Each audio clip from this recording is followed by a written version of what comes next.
श्रमण संस्कृति पाठशाला के प्रेरणा स्रोत एवं मार्गदर्शन स्वर्गीय पंडित श्री रतनलाल जी बेनाड़ा की पुण्य स्मृति में बेनाड़ा उद्योग लिमिटेड आगरा, श्रीमान नंदकिशोर श्रीमती शांता देवी जैन पहाड़िया, प्रमोद नीना जैन, सुनील निशा जैन पुत्र पुत्रवधू, अंकित इति जैन पौत्र पौत्रवधू, अक्षत जैन पौत्र, आद्विक जैन आन्या जैन पड़पौत्र पड़पौत्री एवं समस्त पहाड़िया परिवार, फर्म ARL इंफ्राटेक लिमिटेड, अक्षत अपार्टमेंट्स प्राइवेट लिमिटेड, जयपुर। श्रीमान नरेंद्र कुमार जी, श्रीमती पुष्पा देवी जी, श्रीमान सुरेश कुमार जी, श्रीमती ललिता देवी जी, श्रीमान प्रदीप कुमार जी, श्रीमती मंजू देवी जी, श्रीमान अनिल कुमार जी, श्रीमती संजू देवी जी, रेहाबाड़ी, गुवाहाटी, असम।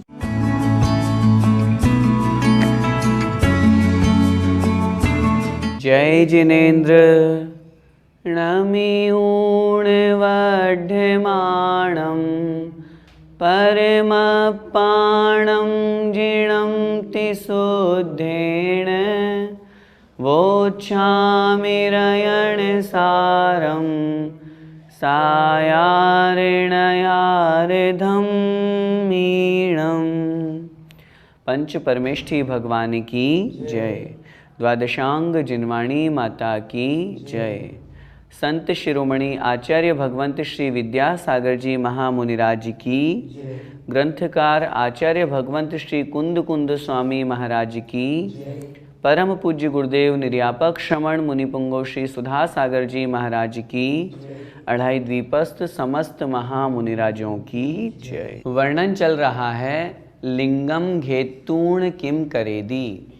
यदि कोई मात्र बाह्य लिंग को ग्रहण कर रखा है, अंतरंग में जिनकी आत्म भावना नहीं है, आत्मा के स्वरूप का ज्ञान नहीं है, आत्मा और अनात्मा, आत्मा और अनात्मा, अनात्मा का मतलब आत्मा के अलावा अन्य जितने भी भिन्न पदार्थ हैं, पुद्गल, धर्म, अधर्म, आकाश, काल, इनके स्वरूप का जिनको ज्ञान नहीं है, ऐसा वह आत्मा या ऐसा वह मात्र द्रव्यलिंगी मुनि अपने कर्मों का नाश नहीं कर सकते। इसलिए आत्मा को जानना जरूरी है। मैं कौन हूँ, मेरा क्या स्वरूप है, जब तक हम इसकी पहचान नहीं करेंगे।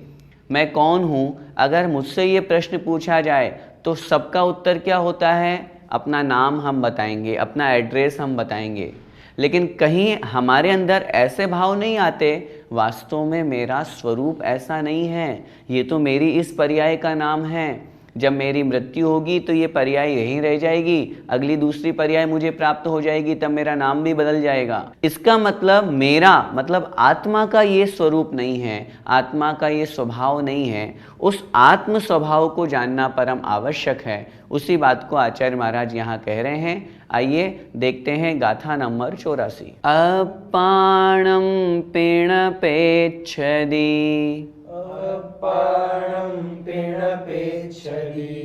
णमुणदीण विसद्हदिण भावेदि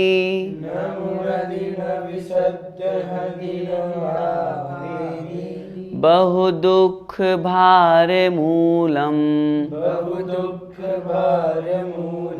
लिंगम घेतूण किम करेदी। बोलिए एक साथ। अपाणं पिणपेच्छदि णमुणदिण विसद्हदिण भावेदि बहु दुख भार मूलम लिंगम घेतूण किम करेदी। आइए शब्दार्थ में आचार्य महाराज क्या कह रहे हैं देखते हैं। जो अपाणं पिणपेच्छदि, साधु मुनि महाराज की चर्चा है, जो साधु होकर, क्योंकि साधु की चर्चा कहाँ से हमने ग्रहण की? लिंगम घेतूण से। लिंग को, बाह्य वेश को जो ग्रहण करके, तो बाह्य वेश से तात्पर्य मात्र बाहर से जो द्रव्य लिंग से मुनि है उन अपेक्षा से। तो जो साधु अपाणम न पेच्छदि, अपाणम अर्थात आत्मा को, पी माने अपि भी, आत्मा को भी न पेच्छदि नहीं देखता है, जिसका आत्मा की तरफ कोई श्रद्धा नहीं है, आत्मा की तरफ कोई भाव नहीं है उसको देखने का, उसको जानने का। णमुणदि, न उसको जानता है, मुणति से तात्पर्य है मनन करना। न उस आत्मा का वह मनन करता है, चिंतन करता है, न विसद्य हदि, और न ही उसका श्रद्धान करता है। आत्म तत्व को वो जानता नहीं, देखता नहीं, मनन करता नहीं, और न उसका श्रद्धान करता है, और न भावेदी, और न ही आत्म तत्व की भावना करता है। मुझे आत्म स्वरूप को प्राप्त होना है, मुझे अपने आप में ही लीन होना है, इस तरह की भावना भी वो नहीं करता।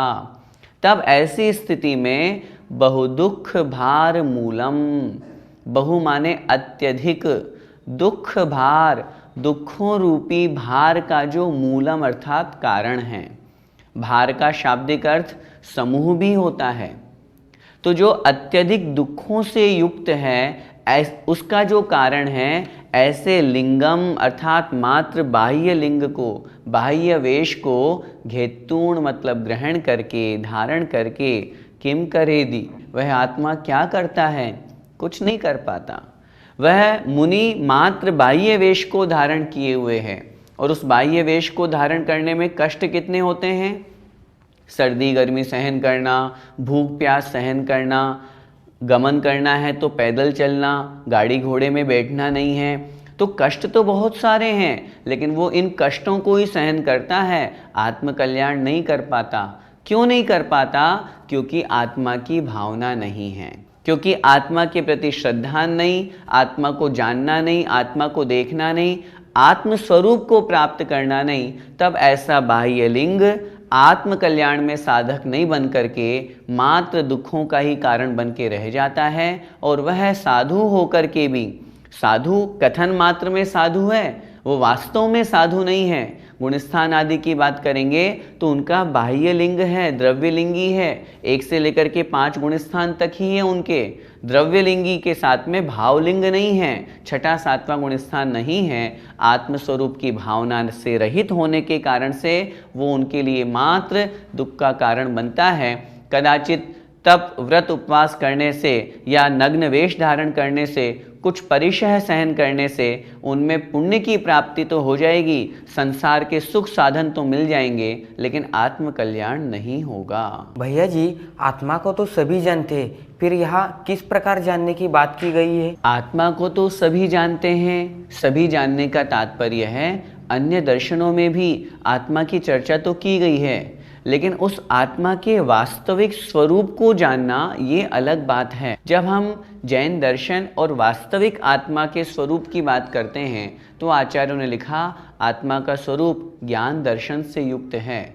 आत्मा किसे कहते हैं? जो ज्ञान दर्शन से सहित है, जिसका स्वभाव ही यही है अन्य वस्तुओं के प्रति राग द्वेष करना, क्रोध मान माया लोभ परिणाम करना, ये आत्मा का स्वभाव नहीं है। ये तो कर्मों से बद्ध आत्मा अपने विभाव रूप में परिणति कर रही है। तो आत्मा को जानने का तात्पर्य, जैसा कि यहाँ आचार्य महाराज ने बताया ना, जानना, देखना, चिंतन करना, उसकी भावना भाना, मैं आत्म स्वरूप को कैसे प्राप्त करूं, क्या करूं, ऐसा क्या पुरुषार्थ करूं जिससे मैं अपनी आत्मा को प्राप्त करूं।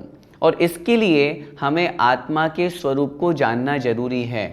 हमें अध्यात्म ग्रंथों के माध्यम से आत्मा का स्वरूप बताया जाता है। मैं कौन हूँ? मैं एकमात्र आत्मा हूँ, ज्ञान दर्शन ही मेरा लक्षण है, अन्य परमाणु मात्र भी मेरा नहीं है। इसके अलावा मैं ममत्व परिणाम से रहित हूँ, राग द्वेष से रहित हूँ, शुद्ध परम आत्मा हूँ, ज्ञानानंद स्वभावी हूँ। इस तरह की जहाँ ज्ञान की भावना होगी वहाँ आत्मा को जानने की बात की जाएगी। तो फिर दुखों से दूर होने के लिए हमें क्या भावना करनी चाहिए, ये बात आचार्य महाराज अगली गाथा में बता रहे हैं। देखिए, जावण जान दियप्पा, जावण जान दियप्पा, अप्पाणं दुःखमप्पणो ताव, अप्पाणं दुःखमप्पणो ताव, तेन अनंत सुहाणं, तेन अनंत सुहाणं, अप्पाणं भावये जोई। अप्पाणं भावये जोई। बोलिए, जावण जान दियप्पा अप्पाणं दुःखमप्पणो ताव तेणे अनंत सुहाणम अप्पाणम भावये जोई। शब्दार्थ देखते हैं। जावण जाणई अप्पा, जाव अर्थात जब तक, अप्पा अप्पाणम न जानदी, अप्पा मतलब आत्मा, अप्पाणम आत्मा को, जब तक यह आत्मा आत्मा को न जानदी नहीं जानता है।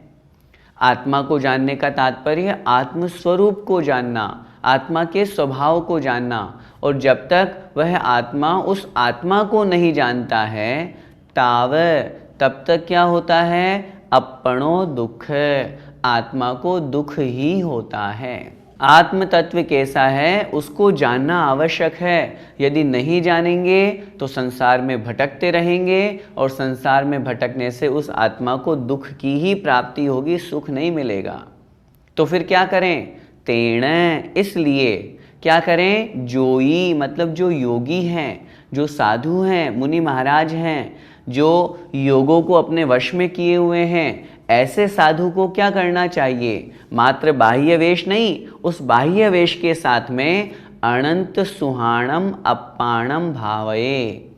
अनंत सुहाणम अर्थात अनंत सुख स्वभावी आत्मा को, अनंत सुहाणम, हमारी आत्मा का स्वभाव कैसा है? अनंत सुख वाला है, शाश्वत सुख वाला है। ऐसे उस अनंत सुख स्वभावी अप्पाणम अर्थात आत्मा की भावये, भावना करनी चाहिए, उसका ध्यान करना चाहिए। उस स्वरूप को मैं कैसे प्राप्त करूं? उस अनंत सुख को मैं कैसे प्राप्त करूं? जो मेरी आत्मा का स्वभाव है, उस तरफ उनका प्रयास होना चाहिए, उस तरफ पुरुषार्थ होना चाहिए, आत्म तत्व में लीन होना चाहिए। ये हमारा परम कर्तव्य है। क्यों? यदि हम उस आत्मा को नहीं जानेंगे तो संसार में भटकते रहेंगे। अब तक हम संसार में भटक रहे हैं, उसका कारण ही यही है। हम अन्य पर पदार्थों को तो खूब जानते हैं, लेकिन आत्मा को नहीं जानते, और आत्मा को नहीं जानने के कारण से हम संसार में भटक करके दुखों को प्राप्त करते हैं। और जिसने आत्मा को जान लिया उसने सब कुछ जान लिया। जो आत्मज्ञ हो गया वह सर्वज्ञ हो गया, और उसने मोक्ष परम पद को प्राप्त करके उस अनंत सुख का वो प्राप्त करते हैं, अनंत सुख से युक्त हो जाते हैं, जो आत्मा का स्वभाव है। भैया जी, जब आत्मा का स्वभाव अनंत सुख रूपी है तो यह वर्तमान में प्रकट क्यों नहीं होता है? हमारी आत्मा अभी स्वभाव में है या विभाव में, पहले ये तो हम समझ लें। स्वभाव होना अलग बात और स्वभाव को प्राप्त करना अलग बात। अभी हम सब संसार में हैं, कर्मों से युक्त हैं, और जब तक आत्मा कर्मों से सहित है वह विभाव में है। जब कर्मों का नाश हो जाएगा तो हम अपने वास्तविक स्वरूप को, वास्तविक स्वभाव को प्राप्त कर लेंगे।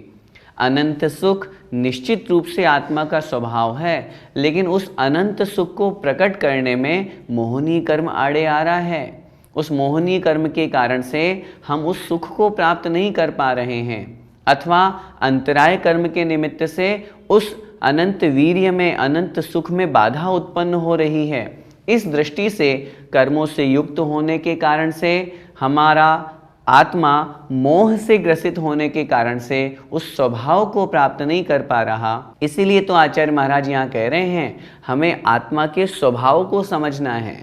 आत्मा को नहीं समझेंगे तो फिर आत्मा के स्वभाव को कैसे जानेंगे? आत्मा का लक्षण क्या है उसको कैसे जानेंगे? और फिर जब हम ये जान लेंगे कि मेरी आत्मा का ये स्वभाव है, मुझे वो प्राप्त करना है, तो हम उसके लिए पुरुषार्थ करेंगे, उसके लिए आगे बढ़ेंगे। अभी हमें सुख नहीं मिलता संसार में, लेकिन जब हम उस अनंत सुख की खोज में आगे बढ़ेंगे तो कर्मों का नाश करके उस शाश्वत सुख को प्राप्त करेंगे। वही मेरी आत्मा का स्वभाव है, और इस आत्म स्वभाव को जिन्होंने प्राप्त कर लिया वे सब सिद्ध भगवान हैं। आज की कक्षा में बहुत सुंदर विषय आया, आत्मा को जानने की बात। मेरा आप सभी लोगों से निवेदन, हम सब लोग सुबह से लेकर के शाम तक पूरे 24 घंटे उलझे हुए हैं अन्य पर पदार्थों में। सोचिए जरा अपने जीवन के बारे में, हम क्या करते हैं। मंदिर जाना, पूजा पाठ करना थोड़ी देर कर भी लिए, उसके अलावा पूरा घर गृहस्थी के काम में, व्यापार में लगे हुए हैं। हम अपने बारे में तो सोचते ही नहीं हैं, हमें टाइम ही नहीं है। जब मंदिर जाने के लिए, पूजा पाठ के लिए कहते हैं, तब भी कहते हैं हमें टाइम ही नहीं है। किसके लिए टाइम है हमें? हम समय कहाँ निकाल रहे हैं? कहीं हमें ये तो सोचना एक बार पड़ेगा, मैं कौन हूँ।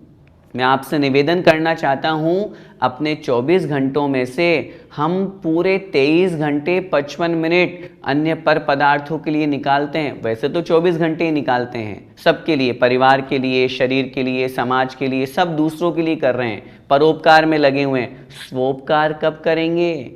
आत्मा के बारे में कब जानेंगे? मैं ज़्यादा नहीं कह रहा, अभी से शुरुआत करें तो कम से कम 5 मिनट हम अपने आप के बारे में सोचें। कुछ नहीं करें, सिर्फ आंख बंद करके और ध्यान में बैठने का अभ्यास करें और जितने विकल्प आ रहे हैं उनको दूर करने की कोशिश करें।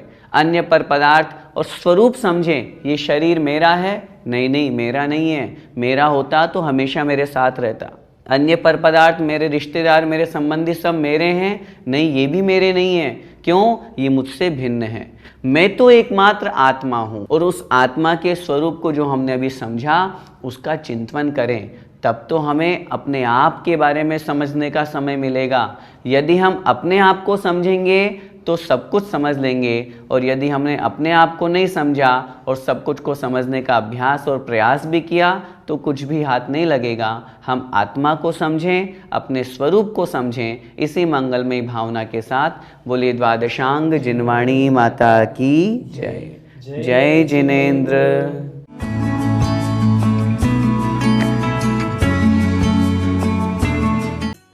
इस कार्यक्रम के पुण्यार्चक थे श्रमण संस्कृति पाठशाला के प्रेरणा स्रोत एवं मार्गदर्शन स्वर्गीय पंडित श्री रतनलाल जी बेनाड़ा की पुण्य स्मृति में बेनाड़ा उद्योग लिमिटेड, आगरा। श्रीमान नंदकिशोर, श्रीमती शांता देवी जैन पहाड़िया, प्रमोद, नीना जैन, सुनील, निशा जैन पुत्र पुत्रवधू, अंकित, इति जैन पौत्र पौत्रवधू, अक्षत जैन पौत्र, आद्विक जैन, आन्या जैन पड़पौत्र पड़पौत्री एवं समस्त पहाड़िया परिवार। फर्म ARL इंफ्राटेक लिमिटेड, अक्षत अपार्टमेंट्स प्राइवेट लिमिटेड, जयपुर।